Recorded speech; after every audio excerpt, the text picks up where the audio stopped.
Olá, pessoal! Voltamos aqui para o nosso segundo tempo de aula, onde lá no primeiro tempo a gente fez aquele breve resumo, do para concluir sobre o governo desenvolvimentista, de JK, com a sua meta, 50 anos em 5, e com a, enfim, construção de Brasília, ele foi responsável, pela transferência, da capital do Brasil, do Rio de Janeiro, para Brasília, onde foi a inauguração 21 de janeiro de 1960. Bom, agora nós vamos dar início a um novo módulo. Nós não vamos terminar esse módulo hoje, tá?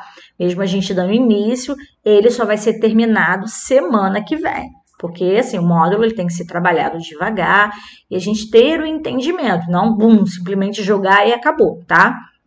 Bom, como todo início de módulo, eu trago para vocês um quadro resumo, tá? Então, eu vou deixar esse quadro resumo, eu vou apresentar esse quadro resumo agora aqui para vocês e vou deixar, tá, no final para que vocês possam copiar, ou então vou deixar anexado lá para vocês copiarem no caderno, tá? Deixa eu fechar aqui e abrir aqui, ó, abrir o primeiro, tá? Aonde fala sobre o governo de Jânio Quadros, gente, ó, aqui, ó. Onde vem falando, o governo dele foi bem curto, como você pode perceber aí, tá? O Jânio Quadros, ele era da UDN, tá? Ele vai governar entre janeiro a agosto de 1961, tá?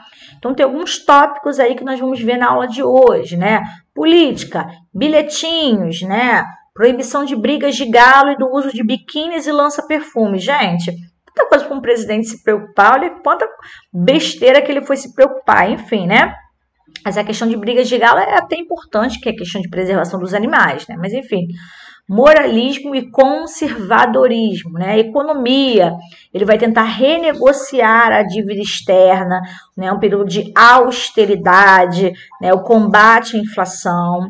Na política externa, ele vai criar a PEI, que é uma política externa independente, tá? E vai fazer algumas condecorações que vão ser bem polêmicas, gente? A gente vai ver ele condecorando, nada mais nada menos que o Che Guevara, aliado, aliado de Fidel Castro em Cuba, país socialista. Oi, como assim? Olha, gente, é um pouco meio complicado isso daí, E nós vamos ver, o seu governo entrando em crise, uma crise de recessão, Ele vai perder o apoio, do então partido que elegeu, eu coloquei ele no poder, que é a UDN, e nós vamos ver a sua renúncia, tá? E como renúncia, quem vai entrar no poder é o seu vice. Calma aí. Que vai ser essa segunda imagem, que eu vou deixar também como quadro resumo.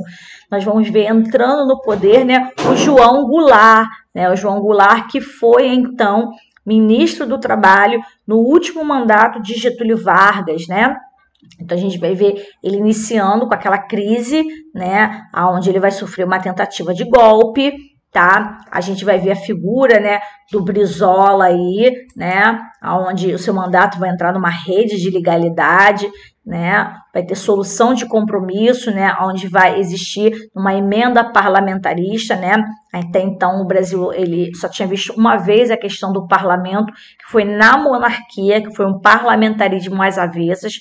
Nós vamos ver, uma outra vez que o Brasil vai colocando o parlamentarismo como forma de governo sendo instaurada, Isso aí vai ficar para a história, Então, a gente vai ver o Brasil passando por um período parlamentarista, tá? Onde vai ser um período de instabilidade, crise econômica e uma antecipação de um plebiscito, E o período presidencialista, que vai durar mais um ano.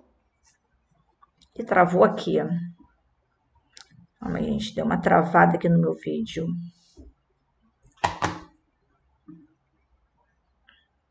Ixi, aí voltou, tinha dado uma travada aqui, eu pensei que eu ia perder tudo aqui então. A gente vai ver uma antecipação do plebiscito e nós vamos ver o período presidencialista, quando, enfim, chega ao fim esse período parlamentarista, onde o João Goulart ele vai entrar no poder. né? A gente vai ver o plano dele, que é o plano trienal, né? Defesa das reformas de base, né? Nós vamos ver alguns acontecimentos, né? Marcantes, né? Como o comício na Central do Brasil, né? Outro que foi o Marcho da Família com Deus pela Liberdade, e, enfim, quando ele é retirado do poder através do golpe civil-militar de 64, né, mais conhecido como a ditadura civil-militar, né, que o Brasil vai enfrentar aí quase 15 anos de ditadura militar. Tá? Então, vai ser o João Goulart que vai sofrer esse golpe dos militares, ok? Então, galera, eu vou deixar anexadas as nossas aulas, tá? Esses dois quadros, né, resumo, né, esse não é quadro... Não é um quadro, não é um mapa conceitual, isso aqui é só um quadro resumo realmente, que eu vou deixar lá anexado para que vocês possam copiar no caderno, ok? O que está acontecendo aqui? Calma aí, gente, deixa eu ver aqui o que tá. O computador tá pedindo para iniciar alguma coisa aqui.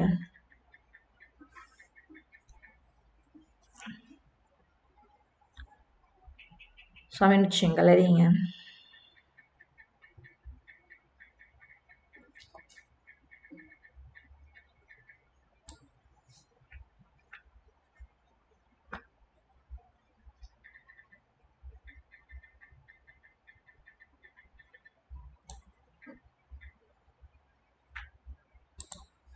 Bom, eu vou tirar, tá, o quadro aqui da tela e vou colocar o nosso livro aqui, ó, módulo 17, ok?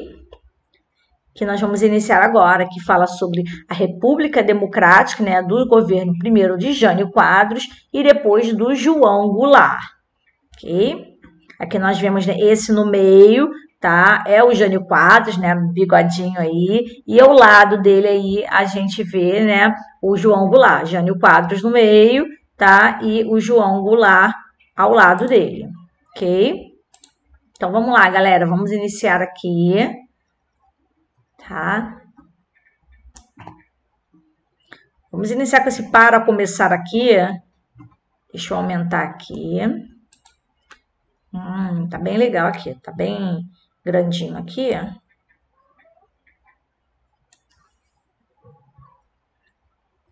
Peraí.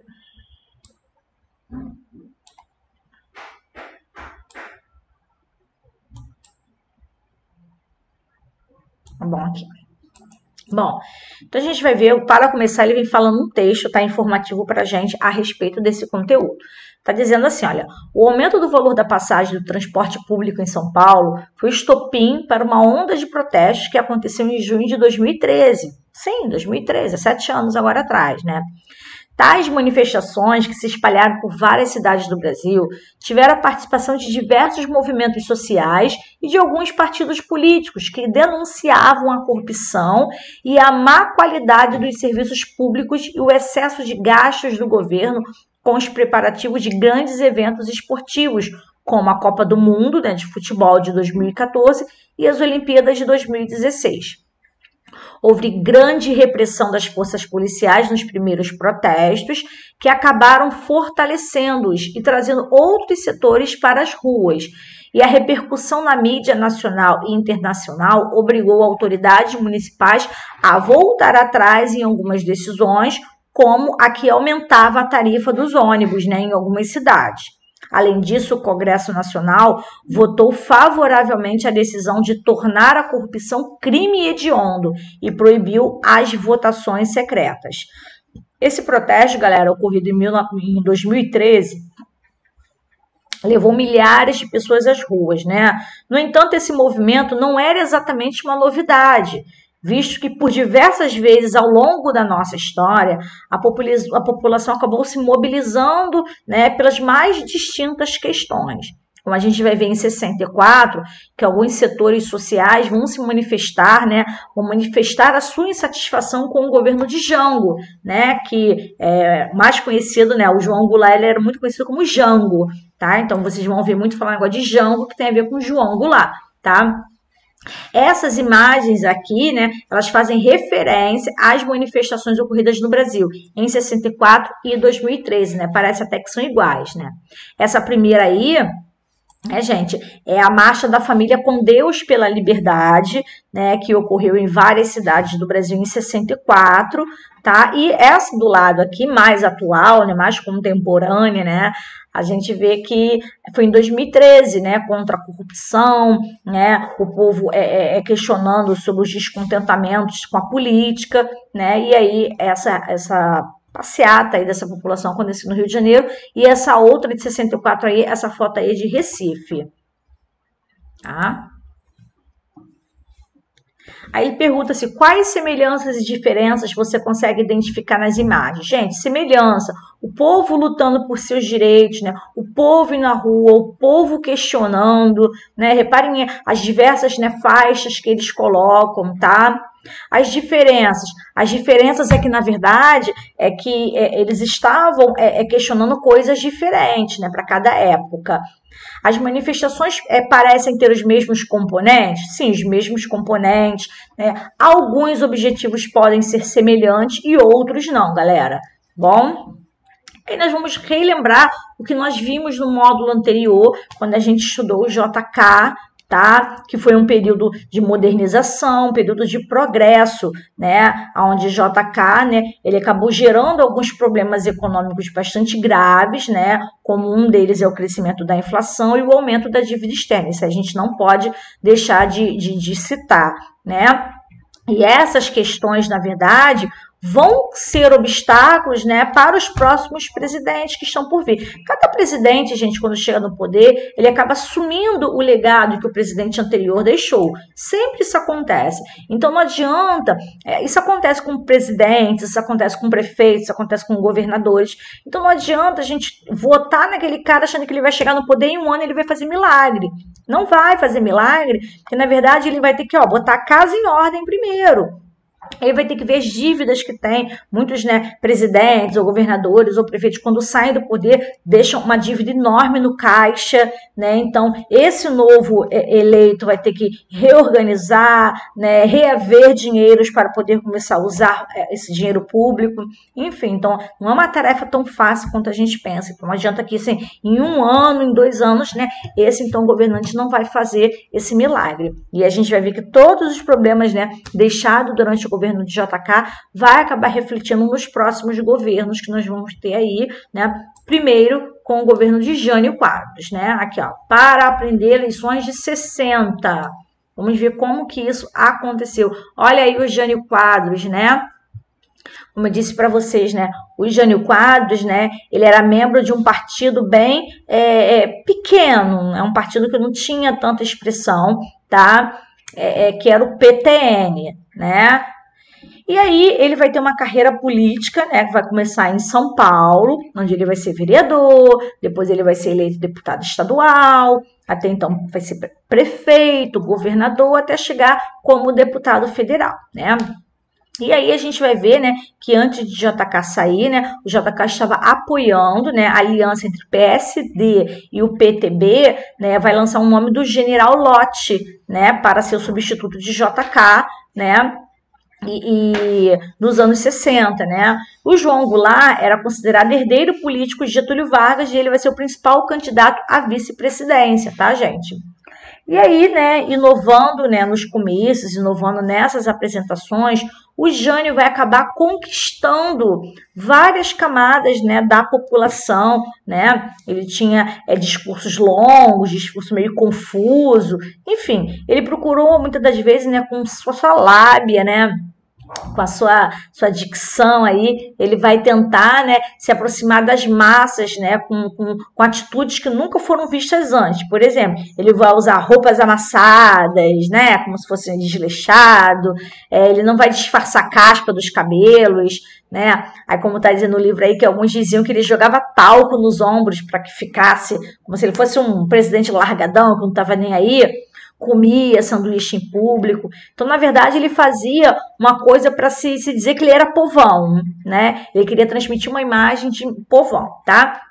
E como eu disse para vocês que o símbolo da sua campanha, deixa eu subir aqui, ó, tá? O símbolo da sua campanha vai ser uma vassoura, né? A vassourinha, varre, varre, vassourinha. É o símbolo da campanha de Jânio Quadros, né?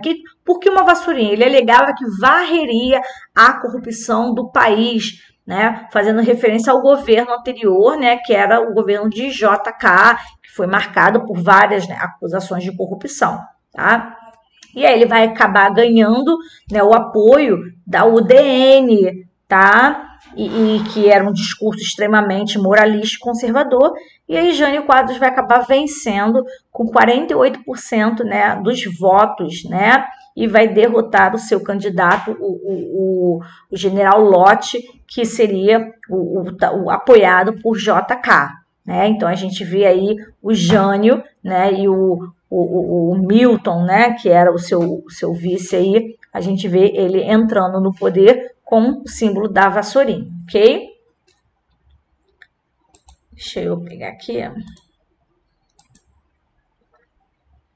Falar um pouquinho dele aqui para vocês. Aí, gente.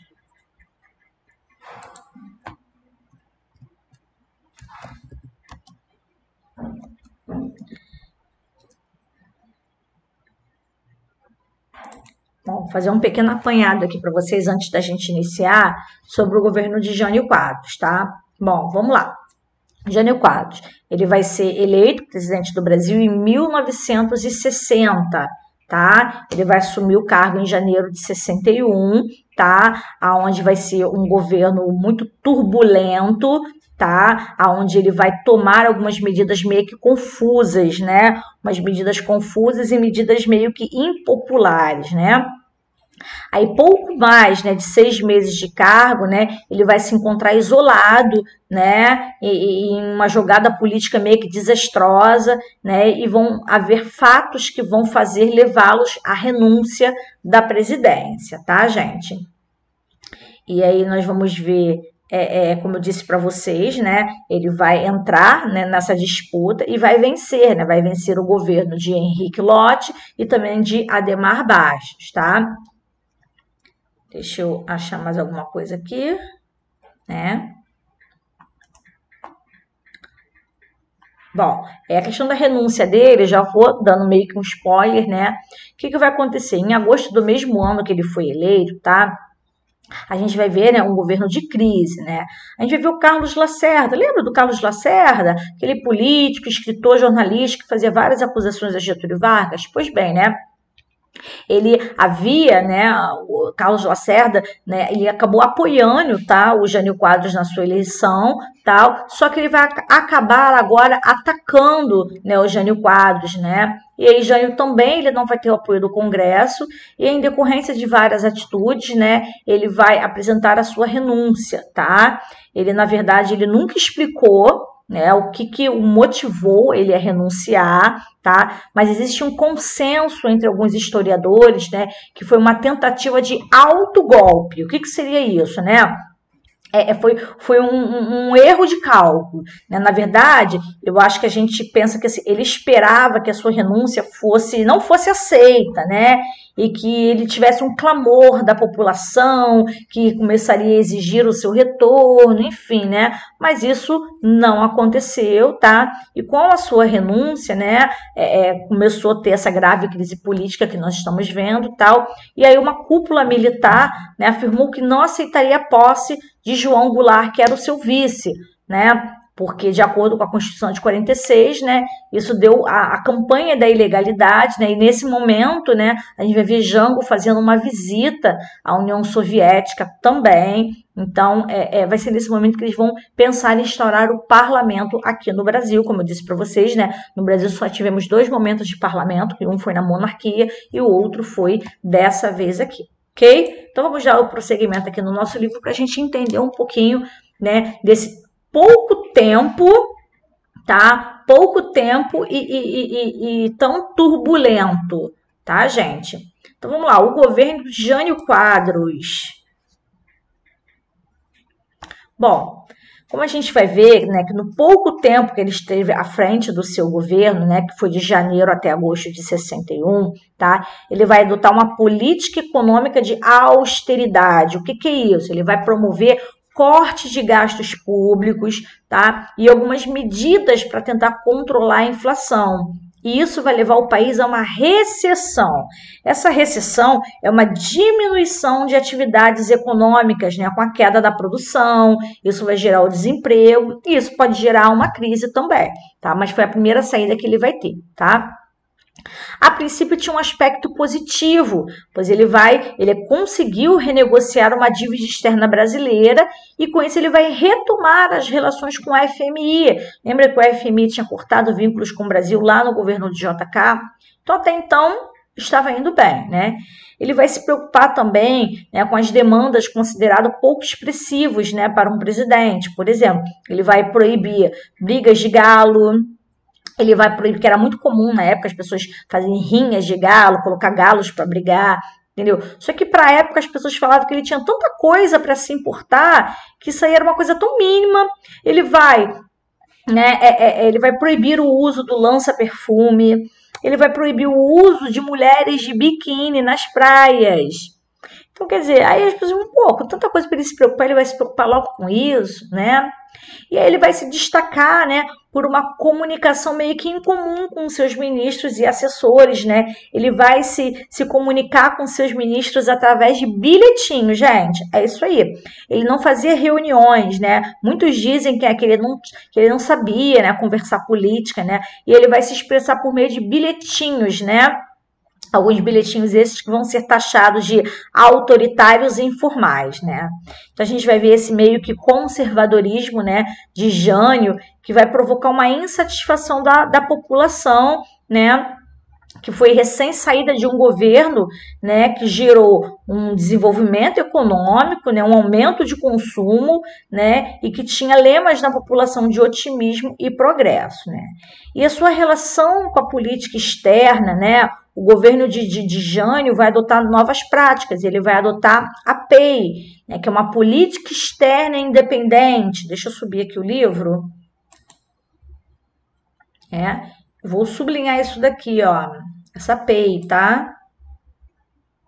Considerava um marco nas relações exteriores do país, proposta de não alinhamento ao bloco capitalista ou socialista no contexto da Guerra Fria. Gerou grande descontentamento nos grupos de direita entre conservadores brasileiros. Então, na verdade, ele vai criar uma política externa independente, né? Ele vai optar em não se alinhar a nenhum dos dois blocos, né? Nem o bloco, né, socialista e nem o bloco capitalista, tá? E aí, o seu objetivo era ampliar umas relações internacionais, garantir parceiros comerciais e políticos para o Brasil, tá? Então, vou sublinhar isso também, o objetivo dele. Tá? Nesse período também ele reatou, né, aquelas relações diplomáticas com a União Soviética, né, e se reaproximou, né, do comércio com a China, tá? E também de outros países socialistas. Então isso vai gerar também um olhar diferenciado para o seu governo, que ao mesmo momento ele promove uma política independente, mas volta a ter relações diplomáticas com a União Soviética e aproximação comercial com a China comunista, né? Então isso, né, vai ter um olhar um pouco estranho, né? Tanto dos políticos, né, que os cercavam, quanto da população, tá? Ele dizia que queria manter uma política externa meio que neutra, né? E aí, né, com essa forma de tentar estabelecer essa política externa neutra, né, ele vai condecorar, né, com a Ordem de Mérito Aeronáutico o cosmonauta soviético Yuri Gagarin, né, o primeiro humano a fazer uma viagem no espaço, né.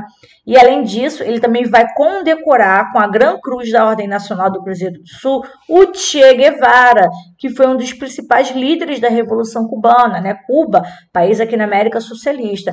Então, galera, ele não vai acabar sendo visto com bons olhos, né? Olha aí a imagem da condecoração, né, de Che Guevara, né?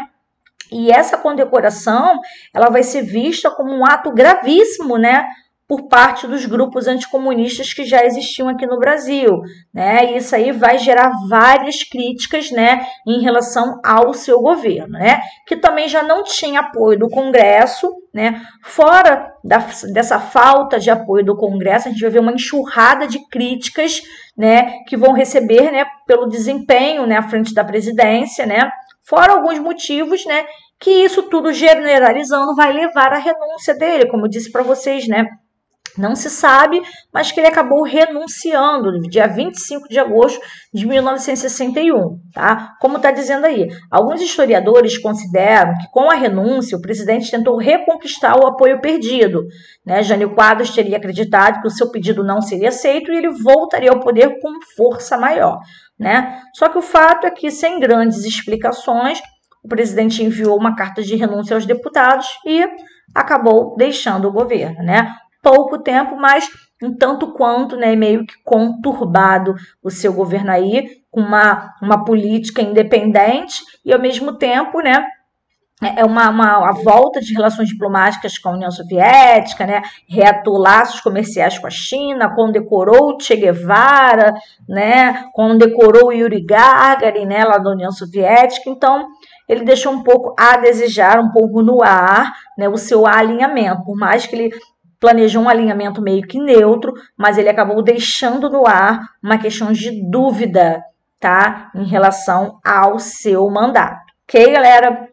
Bom, como eu disse para vocês, eu não vou adentrar muito, tá, nesse módulo não, tá?